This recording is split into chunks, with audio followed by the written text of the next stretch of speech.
Hello everyone. सभी का स्वागत है मेरे इस जीडी क्लासेस में। तो आज हम लोग पढ़ेंगे इकोनॉमिक्स के कुछ महत्वपूर्ण क्वेश्चन को जो कि मिसलेनियस है। तो चलिए देखते हैं पहला क्वेश्चन क्या है। पहला क्वेश्चन है टैरिफ यानी प्रशुल्क क्या है।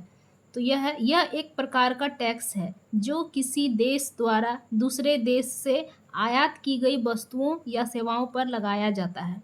मतलब एक तरह से कह सकते हैं कि टैरिफ या आयात कर है। ठीक है।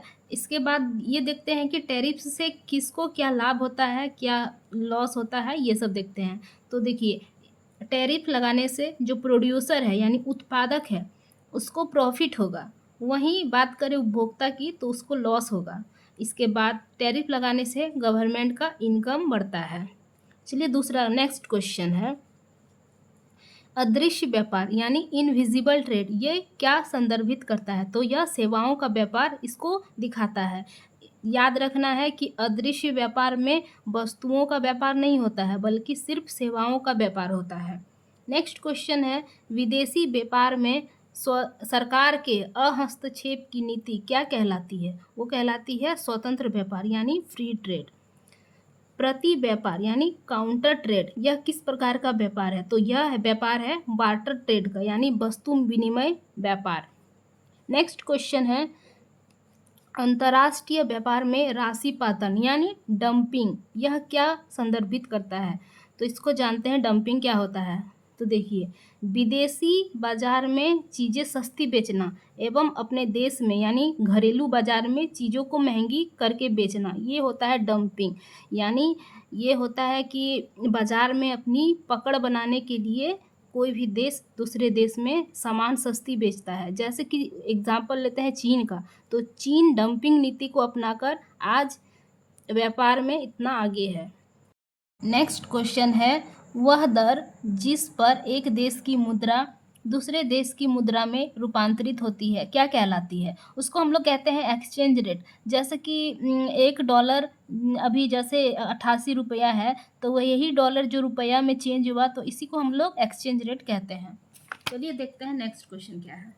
7th क्वेश्चन है किसी अर्थव्यवस्था में उपभोक्ता को सम्राट कहा जाता है। मतलब किस अर्थव्यवस्था में। तो वो पूछा है पूंजीवादी अर्थव्यवस्था में उपभोक्ता को सम्राट कहा जाता है। जहाँ पर किसी श्रमिक की सीमांत उत्पादकता शून्य हो जाती है तो वो क्या कहलाती है। तो उसको हम लोग कहते हैं प्रच्छन्न बेरोजगारी, जिसमें श्रमिक की जो सीमांत उत्पादकता है वो शून्य होती है, क्योंकि यहाँ पर जितने जितने लोगों की ज़रूरत है उससे ज़्यादा ही इस मतलब रोजगार में लगे होते हैं, जिसके कारण जो बाद बाकी जो श्रमिक है उसकी उत्पादकता शून्य होती है। इसलिए इसे हम लोग प्रच्छन्न बेरोजगारी भी कहते हैं। 9th क्वेश्चन है एक देश गरीब है क्योंकि वह गरीब है, यह कथन किसका है। तो यह कथन है नरकस का जो कि एस्टोनिया का था। उन्होंने यह भी कहा है कि निर्धनता का कुचक्र यानी गरीबी हमेशा बनी रहती है और यह कभी ख़त्म नहीं होती है। नेक्स्ट क्वेश्चन है परिवर्तनीय विनिमय दर प्रणाली के अंतर्गत विनिमय दर का निर्धारण कौन करता है। तो विदेशी विनिमय बाजार से मांग एवं पूर्ति की शक्तियाँ, ये उसका विनिमय दर का निर्धारण करता है। अब है सतत विकास यानी सस्टेनेबल डेवलपमेंट। यह आई थी हमारी 11वीं पंचवर्षीय योजना जो कि चली थी 2007 से 2012 तक। इसमें यह कहा गया है कि यह एक ऐसा विकास है जिसमें वर्तमान एवं भविष्य दोनों की बात की जा सकता है। इसमें यानी फ्यूचर को कॉम्प्रोमाइज़ किए बिना वर्तमान की ज़रूरतों को पूरा किया जा सके, यह ऐसा ही विकास कहलाता है। 12वां क्वेश्चन है भारत में पहली कृषि जनगणना किस वर्ष हुई थी। तो हुई थी 1970-71 में। और कृषि जनगणना जो होती है वो प्रत्येक 5 साल के अंतराल में होती है। यहाँ पूछा है कि भारत कैसा देश है। तो यह न्यून मध्यम आय वाला देश है, इसलिए हम लोग भारत को विकासशील देश भी कहते हैं। 14th क्वेश्चन है गरीबी का अपवाह सिद्धांत, यह किसने दिया था और किससे संबंधित है। यह है दादा भाई नौरोजी से। नाबार्ड जिसका फुल फॉर्म है national agriculture bank for rural development. तो ये बना था जो कि कृषि लोन प्रोवाइड करता है। तो यह 12 जुलाई 1982 को बना था और इसका हेडक्वार्टर है मुंबई। और यह किस कमेटी के तहत बना था।